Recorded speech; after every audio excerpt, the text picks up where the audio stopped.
Backyard Farmer is a co-production of NET Television and the University of Nebraska-Lincoln Extension. Tonight on Backyard Farmer, we'll take a look at some hail damage and show you some alternative fish for your pond. That's all coming up next, right here on Backyard Farmer.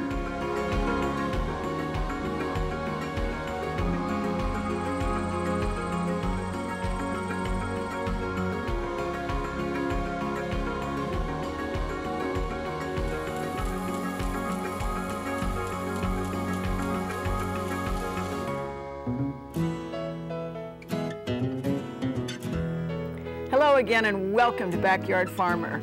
I'm Kim Todd and I'll be your host for an hour of good gardening. Joining me on the panel tonight, we have our experts from the University of Nebraska Extension, and this is long distance night pretty much. We have Wayne Onosaur answering our insect questions. Good evening, Kim. We have Lowell Sandell, the resident turf guy. Hi, Kim. We have Amy Timmerman down from O'Neill answering all those rots and spots questions. Great to be here. And Elizabeth Killinger answering the landscape questions. Hi, Kim. You know, we'd like to hear from you as well. Our master gardeners and Finke professionals are standing by to take your call. You can just dial 402-472-1212 if you live in Lincoln. Our toll-free number is 800-676-5446. We also accept your emails and pictures for future shows. That address is byf@unl.edu.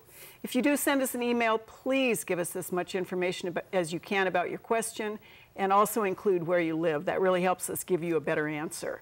You know, due to the number of questions we do get each week, though, we really can't get to everybody's question on the air.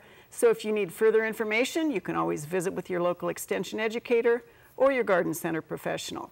We always like to start with samples. What is that? Well, leave it to me to bring something strange in. Yeah. These are a collection of forked fungus beetles. And the only reason why I bring up the Latin name is because it's kind of fun in the end. The Boletotheris cornutus, and cornutus is Latin for, cornute is a Latin root for horn. And you can see on the males these pronounced two horns that stick out over, and they're actually fuzzed underneath. And why did I bring them? Well, because they're fun. And you can find these underneath, feeding on the undersides of shelf fungi from the previous year. I pulled these out just yesterday from a shelf fungus and thought, you know what, they're kind of smelly. We'll share it with the panelists and share it with the audience. I can't smell them, but they actually look like a rabbit has visited the backyard. Yeah, I didn't even know those were insects. Or little dirt balls, yeah. Little dirt balls. All right, thank you, Wayne. You're right, you brought something strange. Okay, Lowell, something that is either a weed or not.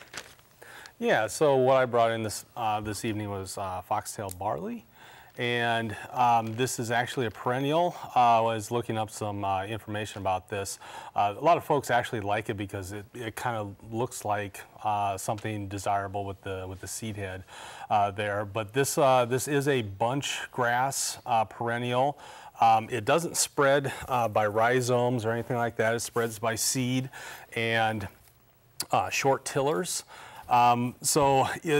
The one bad thing about it is it can kind of take over an area. And if folks want to get rid of it, because it's a cool season, probably an application of glyphosate in the spring or the fall.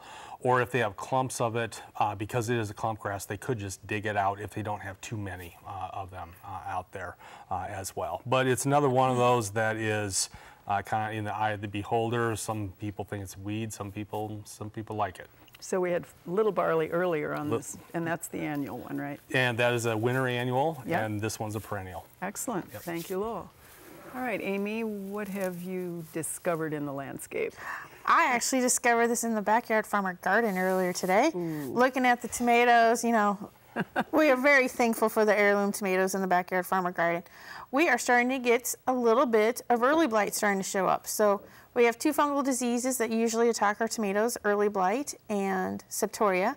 And we can tell this is early blight because if you take a really close look, and he's trying to zoom in there, you see the spots, there's concentric rings just like you see in a tree. And that's how the fungus is growing. Every pattern is a different age of the fungus. These are found on the lower part of the plant. septoria and early blight are always the same on tomatoes. Lower leaves works their way up. The rains that we've had, if you didn't get hailed out, the rains were a wonderful moisture, but it also splashed those spores from the soil profile up onto those leaves, especially if you haven't been able to get them mulched yet. So if you don't have a mulch, I would suggest you probably should be getting out and starting to get them mulched to protect those lower leaves. And once the plants are well established, you can go ahead and pinch those lower leaves to help slow down the disease. You will still have some disease. It's always going to be around, but we usually start getting a lot of questions here in the next couple weeks about these. So I just wanted to bring it to everybody's attention. It's starting to show up here in the Lincoln area. And I think most of our viewers know we don't spray, so. Right, and this is one that I typically don't recommend to spray because of the pre-harvest interval before you can harvest that fruit. And we don't want to wait 2 weeks before we can eat those finely red tomatoes on those vines. All right, thanks, Amy. All right, Elizabeth, what did you bring? Well, like Wayne, I wanted to bring something kind of fun. So I brought in a shrub. It's called the smoke bush, and it's called the smoke bush for an obvious reason.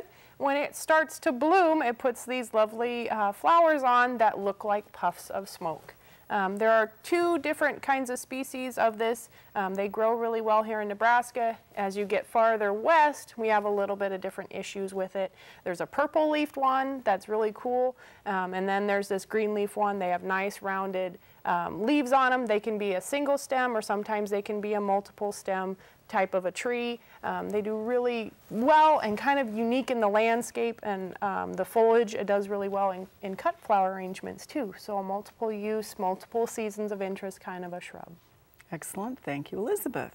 All right, nice job, panelists. You get the first question about an insect. This one's not weird, I don't believe.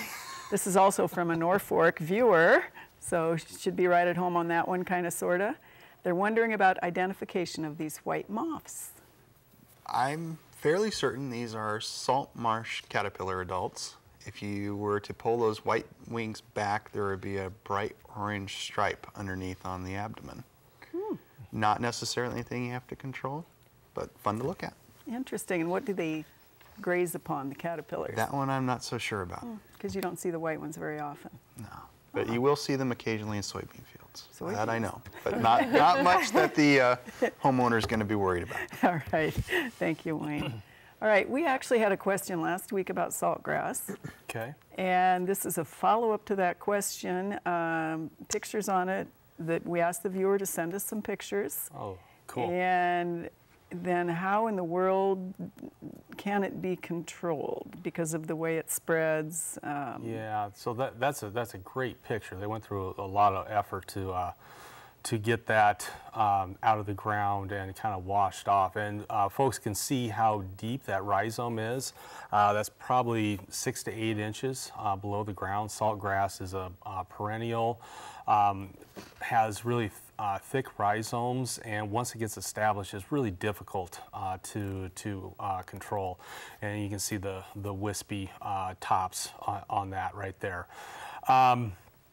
Myself and Zach Riker were talking about this today, and because it's a perennial with deep rhizomes, mechanical control is probably not going to work because those rhizomes are still going to be down there. Glyphosate has been reported to be not that effective on it, but we don't know of anything better than trying to be persistent with higher rates of glyphosate to try to get rid of it. So being persistent with a fairly healthy dose of glyphosate is probably, if they really want to get rid of it, is probably the best way to do that. Could they just mow it and pretend it's turf, or is it? It's ground cover, and you know everybody has a little different opinion of what ground cover is and the value of it. But sure, yeah, it's ground cover. All right, excellent. Thank you to that Scotts Bluff viewer for sending in those pictures too. All right, Amy, this is the first of these for this year, so we have not seen this yet. This is a viewer who still has an autumn purple ash in Lincoln. Lots of people still do. One side of the leaf has this, and they're wondering what is it and what should they do about it?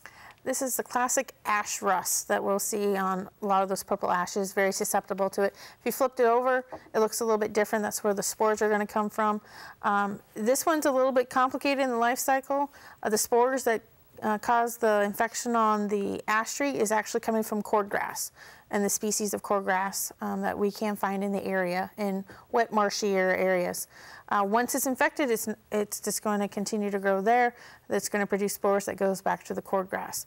There isn't a lot you can do with it. We see it a lot more if we have a fairly cool, wet spring. The cool weather's definitely been persisting a lot longer this year than our classic, whatever you want to call it, normal year. But there isn't a lot you can do. Sometimes you'll actually see that it'll twist and cause the petioles to twist and curl, and so the leaves will be a little distorted. So just enjoy it. If it's a real bother, if there's just a few leaves, you can just pull those leaves off. All right, thank you, Amy. Elizabeth, the first of the hail damage pictures. This is actually a Blair viewer, and these are newly planted trees. A couple of them, one of them a prairie fire crabapple, the other a river birch. Some planted last year, others unfortunately the week before it hailed.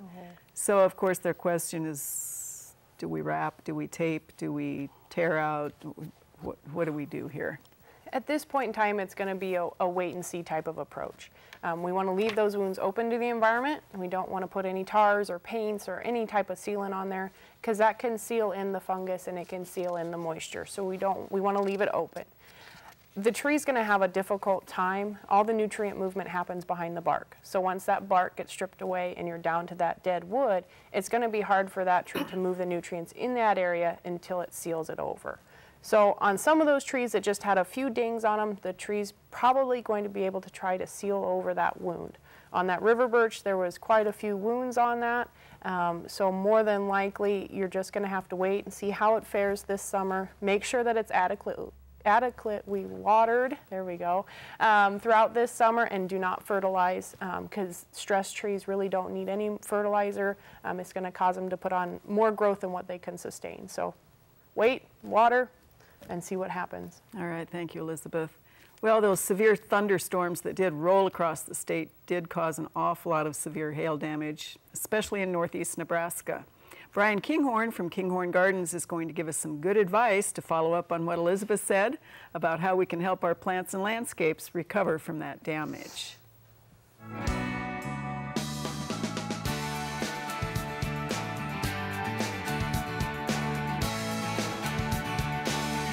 We're at a landscape near Blair, Nebraska today to talk about some of the storm damage that occurred on site last week. This particular landscape has an assortment of plant material that we can address and talk about, so this gives us an opportunity to give you some indication of what to do remedy-wise with your plant material. One of the things that we want to emphasize is don't forget the fundamentals. Plants need leaves to carry out photosynthesis. Sometimes that gets overlooked or forgotten about. So we're going to want to leave as much canopy as we can on trees and shrubs of what's remaining, even though the leaves are torn or tattered. In addition to that, we're going to want to evaluate our plants based upon health, safety, and welfare.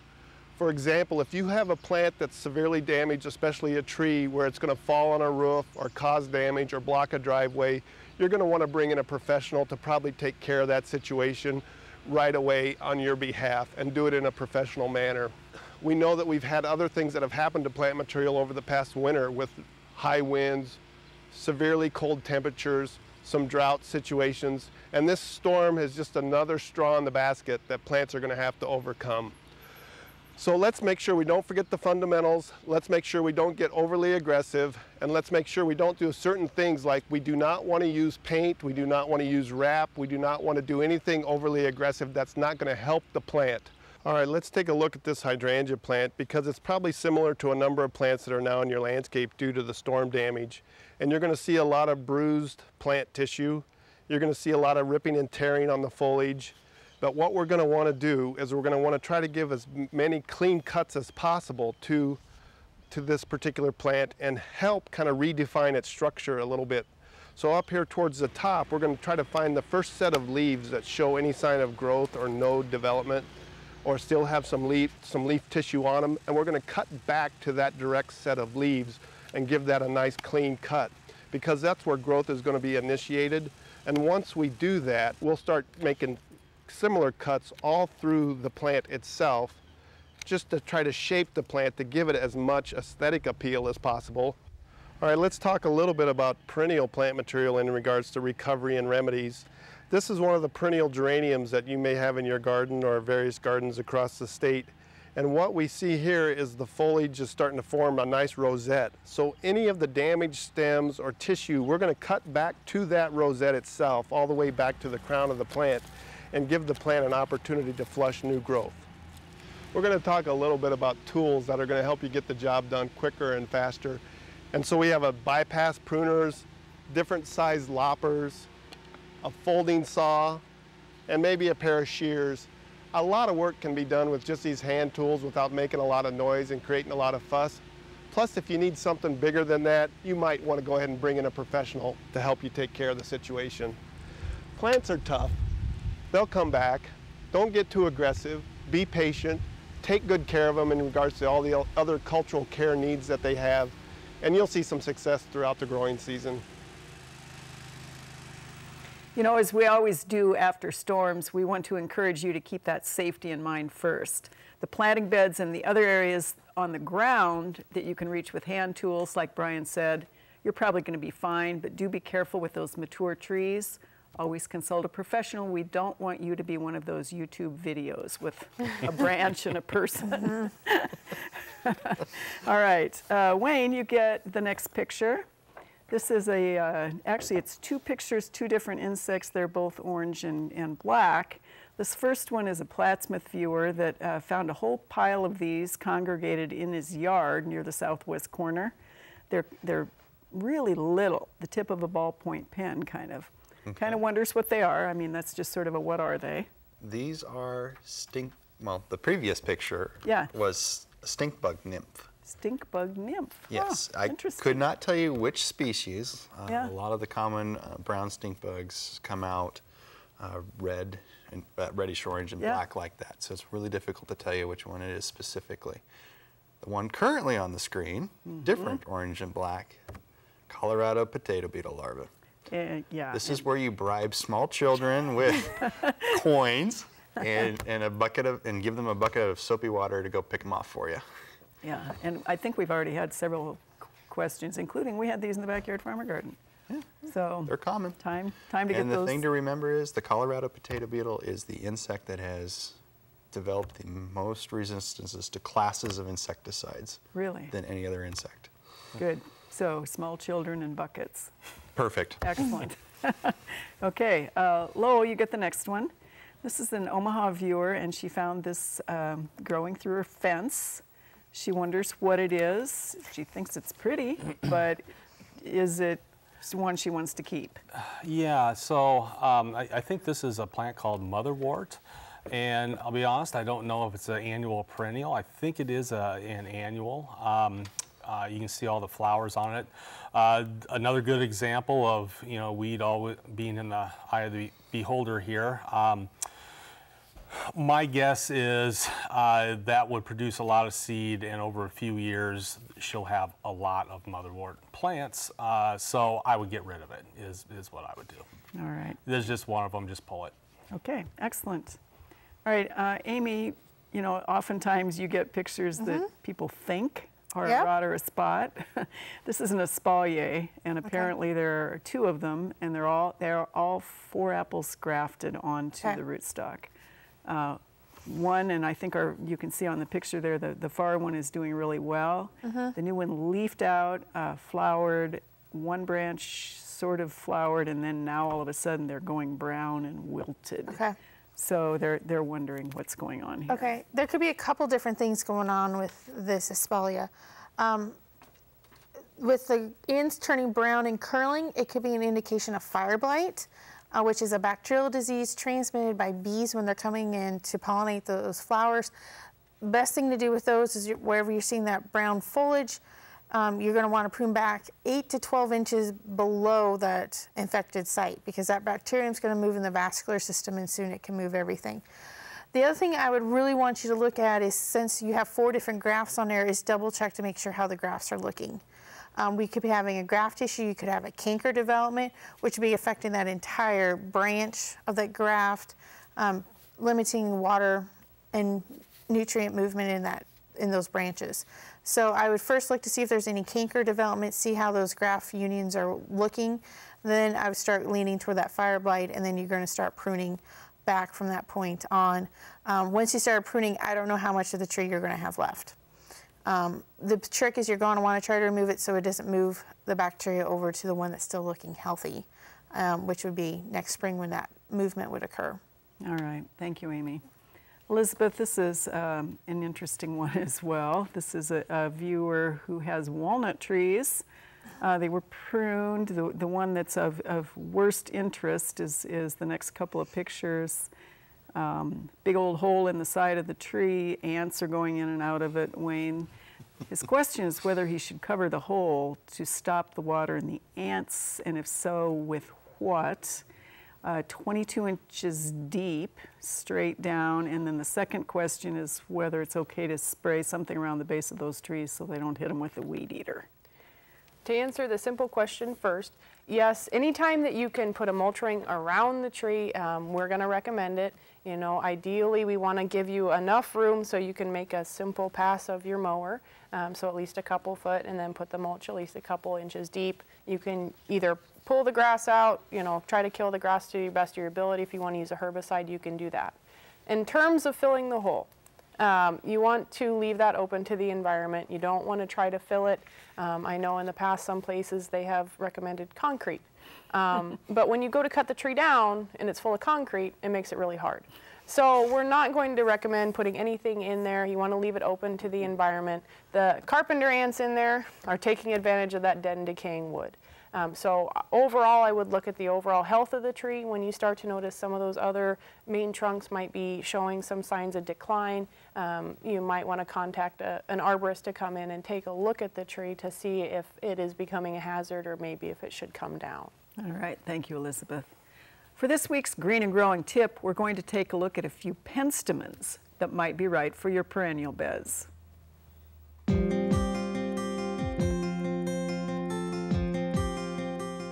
If you want to consider a different choice for your landscape in the perennial bed, take a look at the penstemons. These have been around for a long time. There are over 200 different species of them, but plant breeding has developed some that are spectacular for the garden.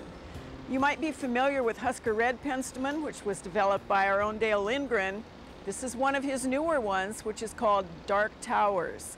It is uniform in height, beautiful dark purplish foliage, great pink flowers on what is called a thyrse, and really performs well in a variety of conditions. There are also penstemons that are bred for, or at least are not hardy in our zone, but they are spectacular annuals. We have one in the backyard farmer garden that is called Arabesque. This is a red one with a great, beautiful throat. Those throats and those guidelines in penstemons actually attract a ton of pollinators for the garden. So that's an added benefit to having these beautiful flowers in our landscapes, and there really are a wide variety of selections and colors. There's probably ones that are going to work well all across the state. Many of them work better in the West than they do in the East. So there we go, Westerners. All right, you get a question. This is from Oxford, Nebraska. They have honey locusts in their windbreak, 35 years old. They're thinking they're seeing borer infestations. Anything they should do or can do about that in big old honey locusts? With borers, when you see those in trees, it's always a sign of a stressed, weakened tree. So at this point, it might be just a remnant of the drought from 2012 where we had the heat and the dry. I know the last couple of years have not been kind to trees. So at this point, you're kind of left with wait and watch and see what happens to them. If you want to start taking them down for firewood, it might be a good idea. And replant next fall. All right, thank you, Wayne. This is Prague on the farm. Okay. Not that Prague, although across the big pond. The closer one. On the closer one, there you go. They have bindweed in the garden, which is primarily tomatoes and asparagus. It's 50 yards south of the house. They have a pasture on the other side. And they want to know whether they need to pull that bindweed out of the garden most of the time. Should they do the glove of death? And is there a selective control for bindweed in pastures? Okay, so bindweed is a really, field bindweed is a really bad perennial, has deep rhizomes, and because of that, mechanical or physical removal is nearly impossible. It's just too much work. So we do recommend herbicides for persistent use of herbicides for control of that.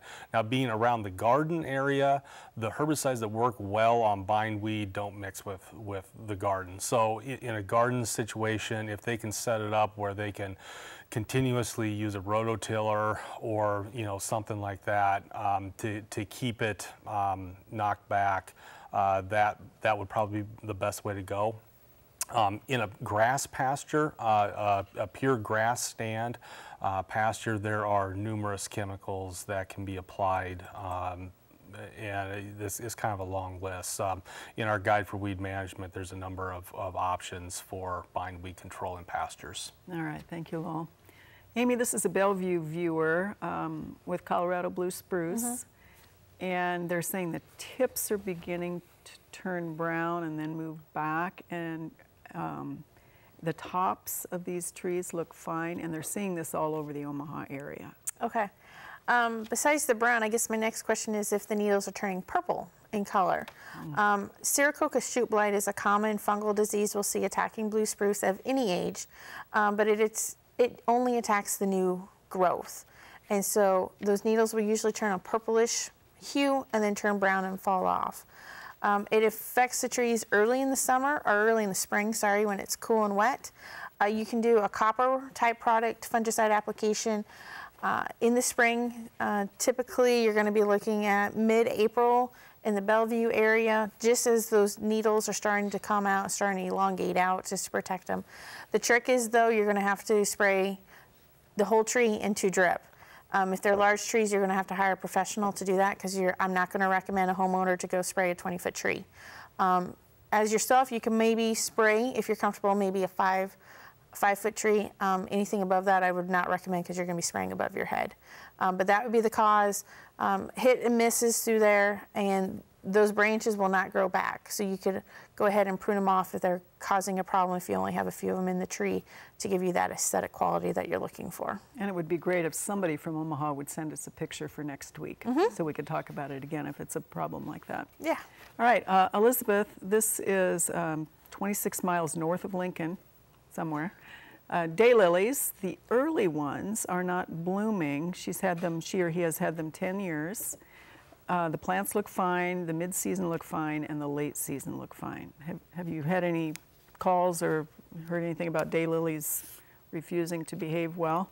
I have not. Are they always refusing to do well, or just this year? Because that's going to be the main thing. If it's just this year, we had a lot of trees and things that were late. We just said just wait for them to do their thing. So it's going to be a wait and see type of a deal. I haven't had any calls yet about late blooming daylilies, but they could be on the way. Okay, and potentially the frost got the first set of buds too. So, all right. Well, we're hitting our stride out in the Backyard Farmer Garden. The weather conditions have been pretty good, and we're off to a great start. So let's take a minute to see what's happening out there.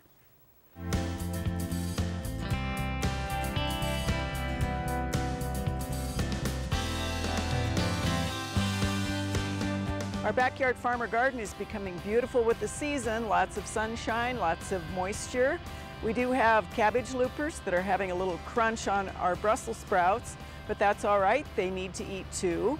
We have our annual flowers really beginning to shine. An old-fashioned mix of pansies, which is actually from Seed Savers Exchange. We can expect them to start to go downhill a little bit if it really does warm up eventually. Our salvias are beginning to bloom, and this particular one, the red one, is really attractive to pollinators. We also have our cone flowers, which were started from seed last year, and they were a mix. They are beginning to flower as well, and we're going to get a great difference in colors on those. Our mint is beginning to scramble its way yet again across the top of the garden. Smells great, attracts pollinators, pretty good in those drinks and that iced tea. That's what's going on this week in the Backyard Farmer Garden. We need to take a short break. Coming up on the show, we'll have Gladys's Plant of the Week and the Lightning Round. There's much more Backyard Farmer right after these messages.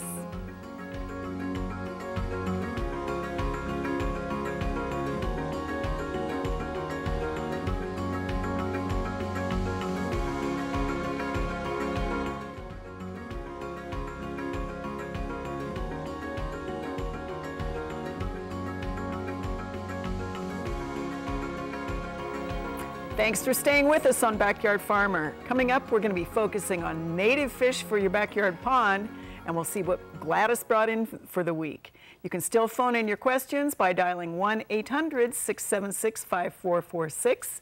While you're doing that, we'll start the lightning round. Elizabeth, you are first on the docket. Yep. Ready? You bet. This is an Omaha viewer who had 5.33 inches of rain in the last 10 days ago, and their peppers are turning yellow. They gave them a little bit of fish emulsion. Anything else they should do? Just going to be a wait and see. They could try a little bit of regular, just water-based fertilizer, but it's going to be a waiting game. All right. We have a viewer who wants to know whether adding coffee grounds to the soil will help make it more acidic. They're in kind of an alkaline or a limestone area. It can a little bit, and so can pine needles a little bit too. All right. We have lots of people still calling about the dead in things. Is the waiting game over? The waiting game is over. If it is dead, it's more than likely going to snap off readily, and then you can go ahead and prune that dead material out.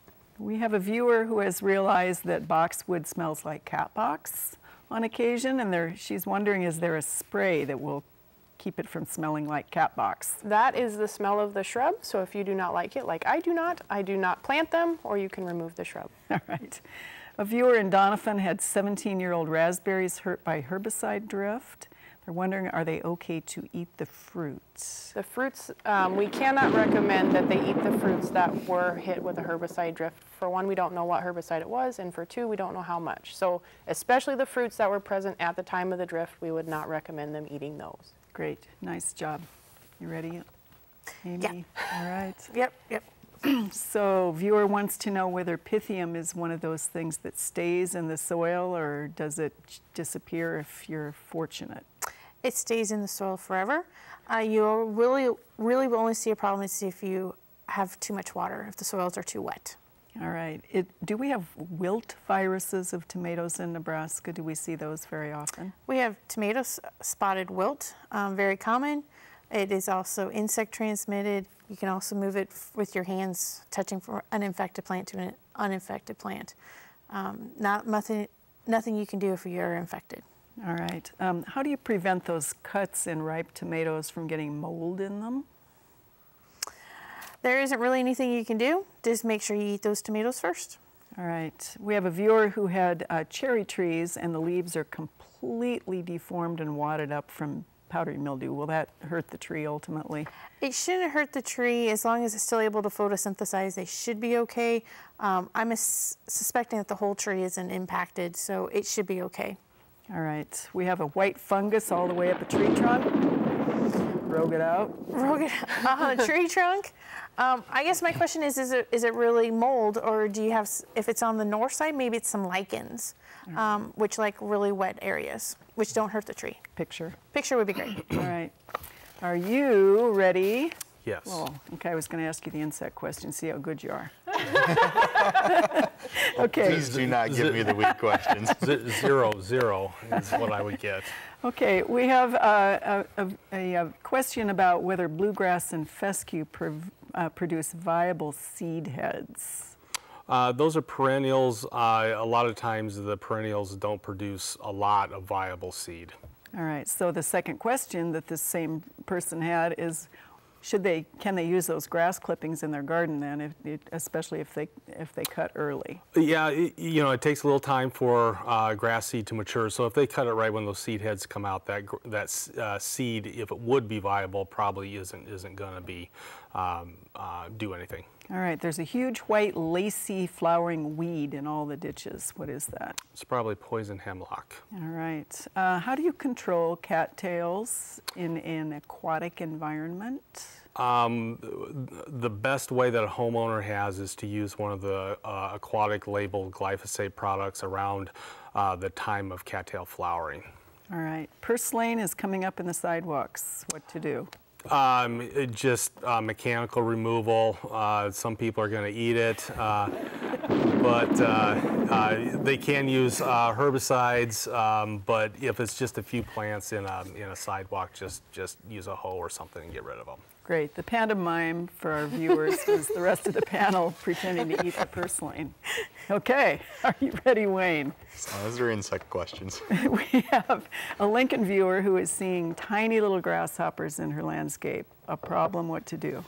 If you're seeing a lot of them, you're starting to see a lot of defoliation damage, then yes, it's time to do something about them. And that something would be? Something with carbaryl in it. All right. What is is there a systemic that can be used to control aphids in annual beds in containers? I would look for something with the active ingredient acephate in it and check to make sure on the label that it's approved for use in a raised bed or container. All right. It's going to be in the high 40s in some parts of the state tonight. Is that going to have any impact on our good insects? Probably not. High 40s I wouldn't worry too much about. It might slow them down for a day or two, but in the grand scheme of things, not a big deal. All right, is it time to spray bagworms on spruce yet? We're getting awfully close. Start shaking those stems and watch for the crawlers. All right, curled foliage on the ashes has white stuff inside. Aphids or? Most likely that's it's a type of ash aphid. They are usually on the tips, curls it all up, then it starts to turn black and look rotten. Okay. It's not one of Amy's pets. Okay, all right, thank you, panel, that was fun. Maybe useful to our viewers. So what did Gladys bring us tonight, Elizabeth? That is really pretty and smells good too. Yes, we have not only the strikingly beautiful, but like you said, it smells really good up here. To start off with the white one, what it is this one is a mock orange. The mock orange is the one that smells the best out of this lovely bouquet here. It is native to the United States, Europe, and Asia. It likes a lot of full sun, can handle that partial shade. There are different cultivars on the market. The one that Gladys has is like 7 foot tall to 10 foot wide, but there's one called Snowdrift that's a little one. Get it, mock orange smoke.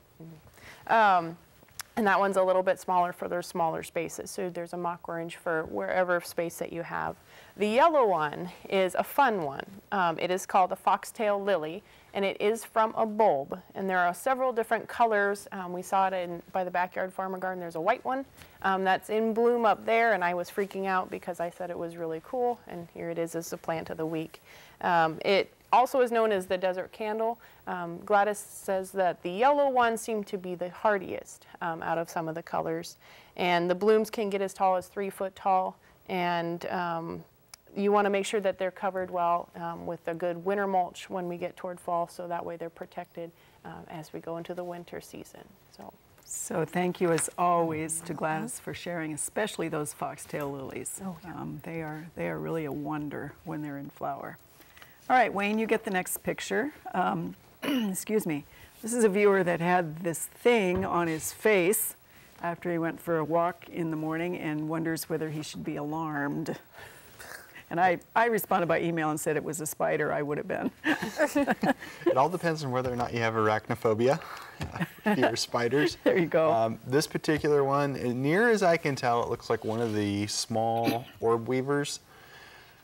Generally, those are not a spider species or any of that group that we worry about. Not even close to any of the black widows or brown recluses. It might leave a mark if you happen to get bit by it. Usually it's more like a mosquito bite, so maybe just a little irritating. All right, thank you. All right, Lowell, this is a viewer who sent us an image of a couple of weeds. Okay. And we had a little discussion about this, so you want to talk about what it could or could not be, and then we can go from there. Well, actually, this is one that I don't know. And we'll go from there. And we'll go from there. Yeah, this picture was sent in.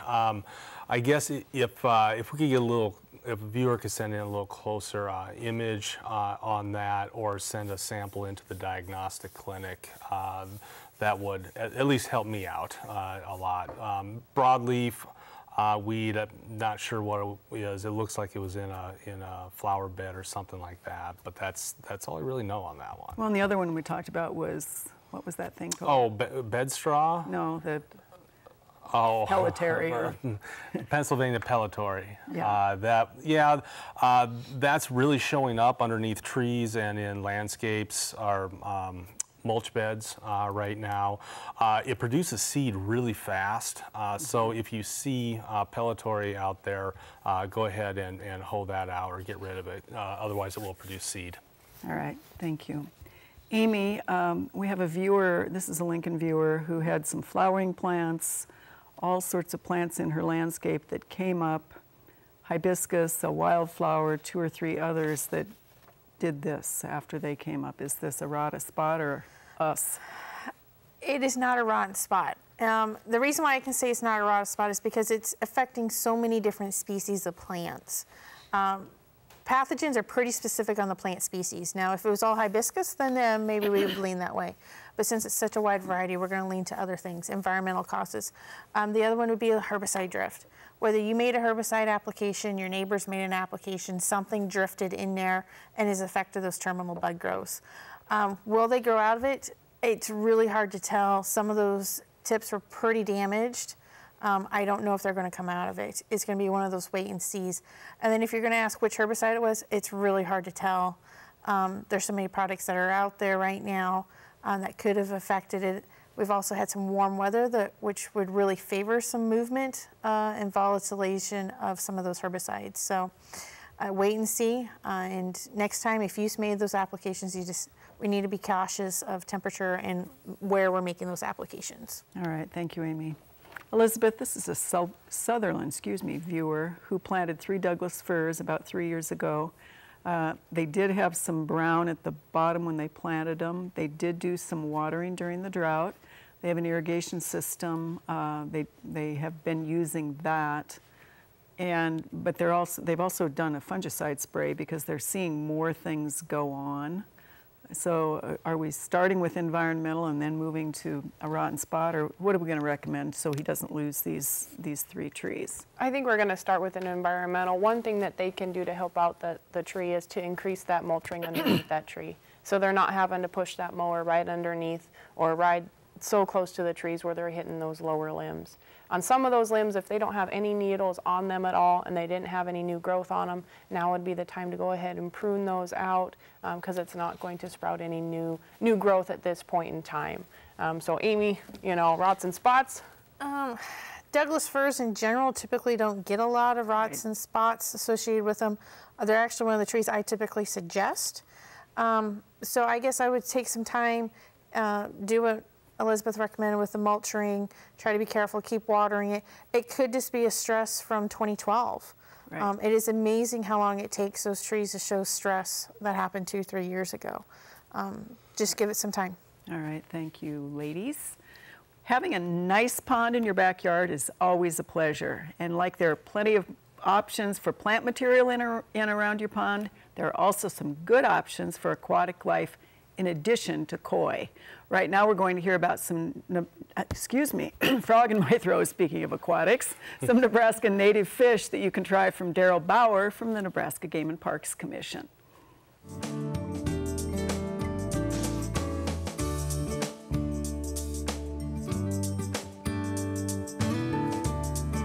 I know a lot of folks like to have a little pond in their backyard now, and I think that's great. Anything that we can do to kind of bring nature closer to home is a good thing. And I also know folks like to keep some colorful fish in their ponds too, things like koi or goldfish. And those are a fine option, but I'm a homer at heart. I love Nebraska, and there's a lot of native fish that you can put in your backyard pond too.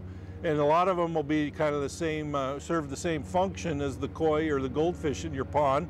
They may not be as colorful, but they'll be some of the fish that are found in our waters around the state. For example, folks think of mosquito fish when they think of a fish for controlling mosquito larvae. Well, mosquito fish are actually an exotic and not native to Nebraska. So we're always telling folks, you know what, fathead minnows would do the same job. They eat mosquito larvae just as well as the mosquito fish do, and they're a native fish. You can get fathead minnows about any bait shop around the state, and you could put some of those in your backyard pond. Another option might be some of our native sunfish species, bluegills, green sunfish, orange spotted sunfish. These are other fish that are found in the waters all across the state. And if you capture them legally on hook and line, you can put some of those in your backyard pond too. They're very aggressive fish, take readily to artificial feed, and be a fun fish to keep in your backyard pond. You might throw in some bottom feeding fish too, something like white suckers or another fish that you can often find in bait shops, or you can capture them in the wild on hook and line again. And those will feed on the bottom, under rocks, maybe keep some of the algae down. Some black bullheads might be another option you can put in your backyard pond. There's just a variety of native fish or fish found in waters around the state that you could use in your backyard pond. Maybe a little bit different than the usual koi or goldfish, but I think better because they're fish found close to home, found right here in Nebraska. So I hope that gives you some ideas, maybe some different fish, some different options for that pond you have in the backyard. Native fish are a great option for your pond. And before anybody asks, Daryl did say, no, you cannot put largemouth bass, trout, walleye in your pond. No fishing in the backyard. All right, Wayne, you get the next picture. This is a Lincoln viewer who had a 25-ish-year-old swamp white oak showing more signs of stress. Wow. They cut it down and they found this. What? All those holes and wounds, and then of course lots of ants, and they want to plant a new tree. They did have the stump removed with a big spade. What are we looking at here? Well, this is an awesome picture. Isn't it? It's just great. I am jealous. I would love a ring section off of this tree. There you go, viewer from Lincoln. It's a great example of what carpenter ants will do in dead, rotting wood. That hasn't quite all rotted out yet, those pathways that they're making in there. And that's the trick. Carpenter ants, dead, rotting wood. You remove the dead, rotting wood, you remove their home, they find a home somewhere else. You don't have to worry about a new solid tree getting carpenter ants unless it happens to have dead, rotting wood in it. Good, so the viewer did exactly the right thing, cut that down. At that point, to jump ahead of Elizabeth here, that's going to have some weakened integrity, right, and might be a hazard. All right. This is an Omaha viewer, Lowell, who wants to know what this particular weed is and how to control it, and described it really well, which is, of course, it sticks to everything. It sticks to everything. Right, right. This is bed straw, is catchweed bed straw. It's annual, fast-growing. We typically see it underneath trees in landscape beds.